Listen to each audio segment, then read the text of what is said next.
Selamat jumpa kembali di Renungan Harian yang disusun oleh Pastor Crispinus Silalahi berdasarkan kutipan kitab suci hari ini.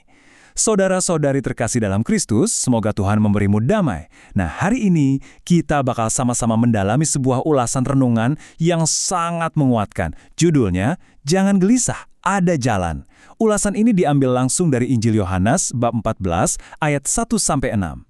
Coba deh jujur, pernah nggak sih Anda ngerasa hidup ini kayak lagi nabrak tembok tebal dan mentok di jalan buntu? Ya, mungkin aja saat ini Anda lagi ngalamin rentetan kegagalan yang kerasa berat banget, atau lagi berjuang mati-matian ngelawan sakit penyakit, atau sekedar menatap masa depan yang rasanya gelap dan bikin bingung banget kan? Nah, justru di tengah situasi yang super penat dan bikin sesak napas itu, Yesus hadir. Dia seolah menatap langsung ke mata kita dan ngasih satu pesan yang benar-benar kuat banget buat kita hari ini. Jangan gelisah hatimu. Kita masuk ke bagian pertama nih, goncangan hati para murid di bawah bayang-bayang pengkhianatan. Coba bayangin situasi emosional malam itu di ruang perjamuan terakhir. Para murid ini baru aja dengar kabar yang benar-benar bikin kaget luar biasa. Bayangin, salah satu dari teman dekat mereka bakal berkhianat kepada Yesus, dan Petrus malah diramalkan bakal menyangkal dia. Di tengah ketakutan yang makin mencekam di ruangan itu, Yesus sama sekali nggak menutup mata terhadap kepanikan mereka. Kata gelisah yang dia pakai itu sebenarnya diterjemahkan dari kata Yunani tarasesto. Makna aslinya tuh dalam banget. Secara harfiah artinya goncangan yang dalam. Yesus tuh benar-benar paham kalau hati para sahabatnya ini lagi goyah sehebat-hebatnya. Makanya dia langsung ngasih sebuah jangkar penahan yang paling kokoh, yaitu iman kepadanya. Lanjut ke poin kedua, rumah permanen Bapa, sebuah janji penghiburan. Setelah berusaha menenangkan hati mereka yang lagi kacau balau, Yesus ngasih janji kalau di rumah Bapanya tuh ada banyak tempat tinggal. Menariknya nih, kata asli yang dipakai buat tempat tinggal di sini adalah monai. Artinya apa? Kediaman tetap. Sebuah tempat di mana pada akhirnya kita benar-benar bisa merasakan yang namanya pulang. Coba bandingin deh, makna ini kontras banget kan sama rasa cemas, urusan duniawi, atau perasaan kehilangan arah yang lagi dialami para murid saat itu. Yesus menawarkan kepastian yang absolut di tengah dunia yang, ya kita tahulah, serba nggak pasti ini, sebuah keamanan abadi dari rumah yang sejati. Ada satu kutipan keren banget dari Santo Agustinus yang merangkum kebenaran ini dengan sangat indah.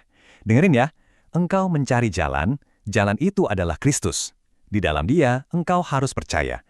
Jika engkau masih tersesat, bukan karena tidak ada jalan, tetapi karena engkau belum mau menempuh jalan itu.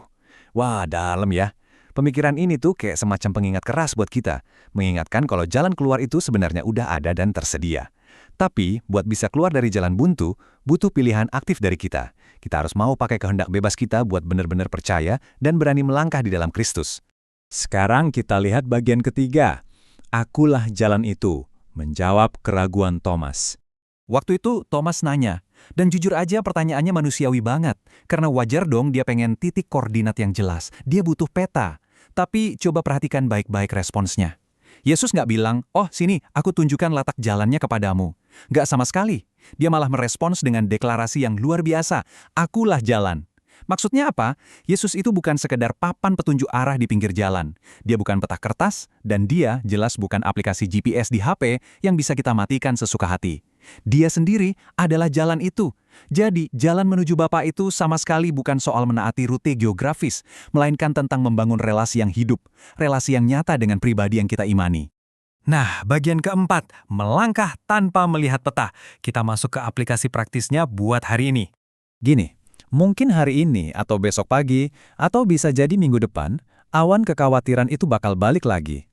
Entah itu urusan kerjaan yang lagi terancam, dinamika keluarga yang bikin pusing, atau masa depan yang kayaknya di luar kendali kita. Waktu kepanikan itu mulai menyerang lagi, coba deh ikuti 3 langkah sederhana ini. Pertama, hening sejenak dan ambil napas panjang yang rileks.